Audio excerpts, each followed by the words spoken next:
This video is sponsored by the Ridge wallet, the wallets that come with a lifetime warranty and will remain intact even in the jaws of a dinosaur. More about them at the end of the video.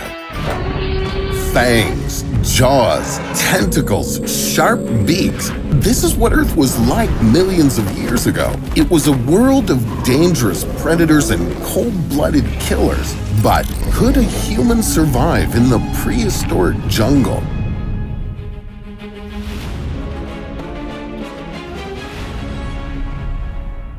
If a person found themselves in a prehistoric jungle inhabited by various extinct creatures, the hazards would await behind every bush. Even seeing the most harmless of them would be risky, like, for example, meeting the dodo bird. This bird is an ancient relative of pigeons, but its wings are too small for it to fly. Scientists believe this bird could only harm itself, but it's not true. This bird has very powerful legs, so if it noticed a person, dodo would immediately catch up with them, and the size of its beak exceeds that of its descendant, pigeon, by 46 times. The wound from the attack of this prehistoric bird, of course, won't be fatal, but it'll be quite painful.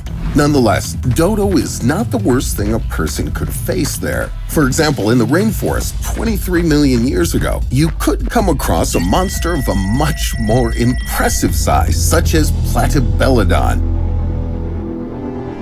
It would not eat a human because this prehistoric elephant is an herbivore, and its frightening jaw is just a transition between the mouth and the trunk like its descendants have now. The tusks of Platybelodon are actually teeth, and they're sharp so they can easily cut through tough vegetation and strip bark from trees. The lower tusks of Platybelodon were almost a meter long, but you should be afraid of its sharp tusks on the upper jaw. They're shortened and go forward and down. They could easily pierce through a person who would set foot on its territory. You would have no chance to escape.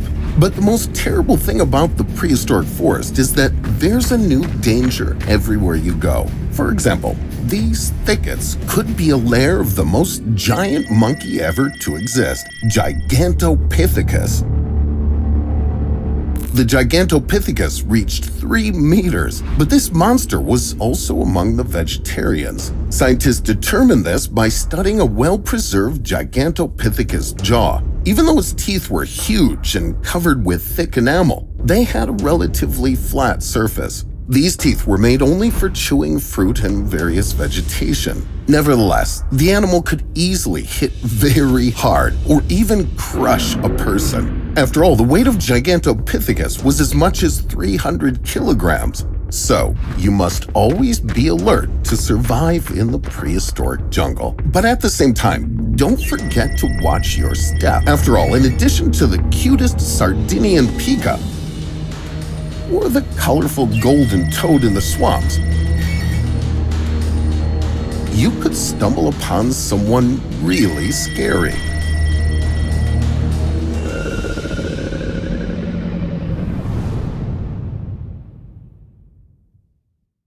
During the Pleistocene period, you could come across a giant reptile, quincana, near water reserves in the jungle. A person doesn't even need to try to run for their life. Unlike modern alligators forced to drag their belly along the ground, quincana moved on straight legs. Besides, this prehistoric monster was almost 1.5 times longer than a Volkswagen Beetle. Quincana's jaws were full of numerous curved, blade-like teeth that worked like a meat grinder. Even if a person somehow managed to escape from its teeth, they would die from blood loss because their body would look like a sieve. In the meantime, quincana would just wait until the victim became too weak to run. The only way to escape is to climb a tree. But we can't be sure there won't be any short-faced bear in it. This 3.5-meter monster unfortunately didn't eat honey. The short-faced bear was almost entirely carnivorous and needed to eat about 16 kilograms of meat a day to survive. So, one human being would be enough for 5 full meals. Although this animal's skull shape was more like a cat's one, the bear was definitely not that cute.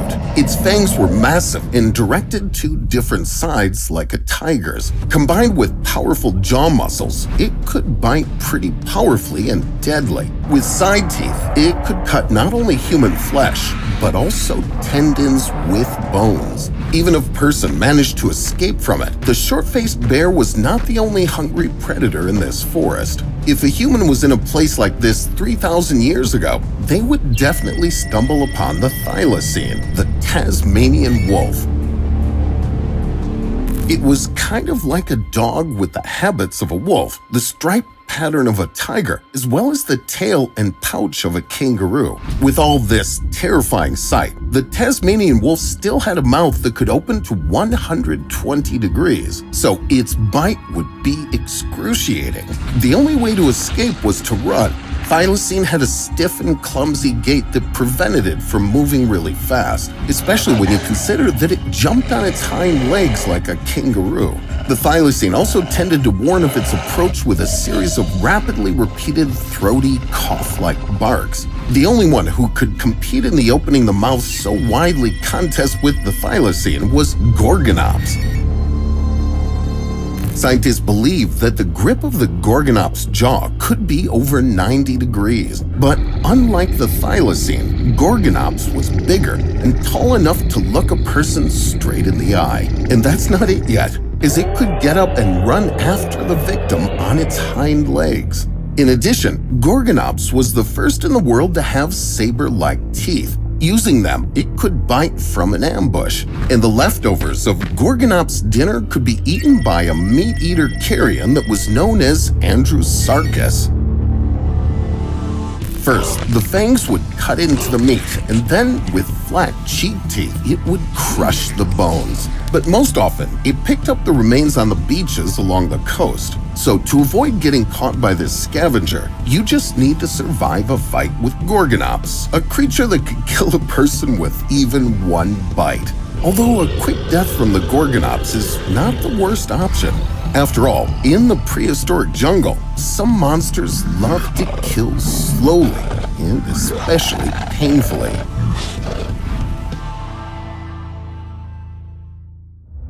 In this forest, there's a territory of especially dangerous creatures which you can escape only by a miracle. For example, a paw print that looked like it was left by a Tyrannosaurus rex actually belonged to the terror bird.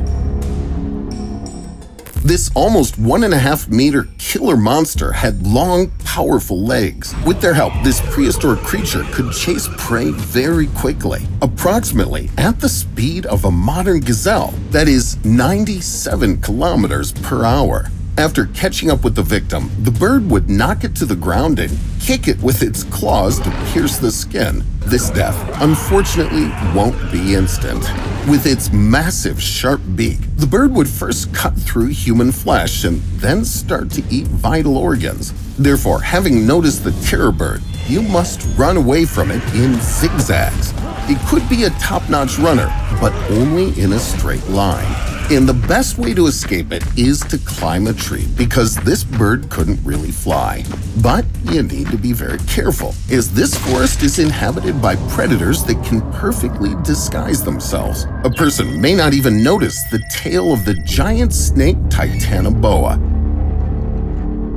It's really hard to spot it at first, even though it's the size of a 5-story building. All thanks to the dull camouflage color, which helps such a giant animal sneak up on prey unnoticed. Although the Titanoboa didn't have fangs, its small teeth were very sharp and curved inward, which meant it was impossible to escape from its grasp. Before eating anyone, Titanoboa would usually strangle its victim. The snake would hug the body in a ring and begin to compress the muscles so that the prey wouldn't be able to breathe. So, the victim would suffocate before the Titanoboa's grip breaks their bones.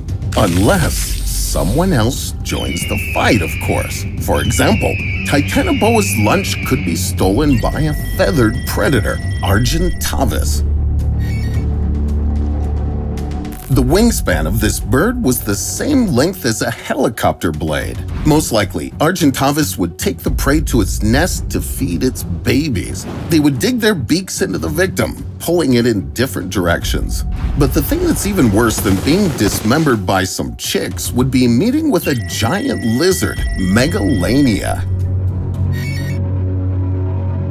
It's 4 times the size of a human. Megalania would usually wait for its prey for an ambush for a long time. Then it would attack really fast, bite through the victim's limbs, and cut the tendons with razor-sharp teeth. And when the victim could no longer run, the lizard would inject poison into the victim's neck.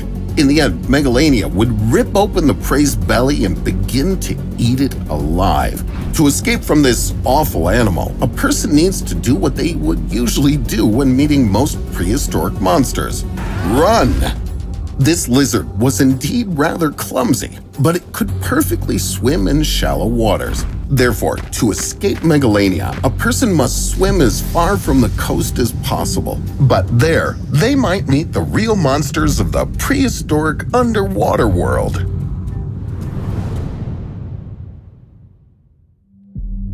The first to notice a random human in the ocean would be the underwater monster called Anomalocaris, because its stalked eyes were equipped with thousands of lenses. This prehistoric shrimp was about the size of 6 modern giant tiger shrimps. It would follow its prey by swimming through the water with its undulating fins and large fan-like tail. If it saw a person, it would grab them with its spiked paws and dig into the flesh with its square-toothed mouth to tear them apart. Therefore, if a person noticed Anomalocaris before it noticed them, they would have some chance to escape. But in those prehistoric waters, there were much faster monsters. For example, the huge arthropod Jackalopterus. Its eyesight was no worse than that of Anomalocaris, which means that a person wouldn't have much time to escape. Jackalopterus could also move and maneuver easier and was indeed larger than a giant shrimp. It was the same size as a 3-seat inflatable boat, which is 2.5 meters long. But most importantly, it had some huge, powerful claws. Jackalopterus would use them to shred a person into small pieces before consuming their body. You can escape from it only by hiding in an underwater cave. But in the Paleozoic era, there were even scarier predators hunting in the ocean. For example, not just those average sharks, but sharks with a chainsaw instead of a jaw, like this Helicoprion. With its toothy whisk, it removed the scales from the fish and sawed the shells. But such a chainsaw made the shark a lousy swimmer and created a kind of turbulence in the water, thereby warning all the prey of a possible attack. But there was a monster with a lightning-fast reaction in that terrible place. It could instantly grab a human by the leg with its tentacles and drag them to the bottom. This is Camarasaurus, who always hunted from ambush. It was the size of a telephone pole, and it was impossible to escape the tenacious tentacles of that giant. At its core, there was something like the mouth, a hard keratin beak. It would pierce a person, even with a bulletproof vest. A toothed tongue would then emerge from the beak to tear the soft tissue. If this most dangerous mollusk of the underwater world caught a human, that would really be the end. The only one who could defeat Camarasaurus in a fight was Mosasauridae. Mosasauridae was 18 meters long, which is like 3 boats. Humans are basically too small for a Mosasauridae. Therefore, the main prey of this monster would be Camarasaurus. The facial bones of this giant underwater lizard were wide and powerful, attached to a massive skull. Such anatomical features allowed Mosasauridae to batter down their victims. At first, it would beat the mollusk with its muzzle, and only then did it start eating. The battle of 2 sea giants can create a whirlpool and drag everyone who gets too close to the bottom.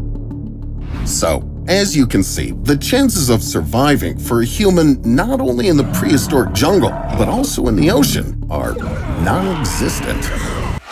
By contrast, the Ridge wallet would have stood the test of the prehistoric jungle, since they're made of an extremely durable material. Follow the link, ridge.com/Ridddle through December 22nd and save up to 40%. Click on ridge.com/Ridddle while I'll be digging up monsters for the next video.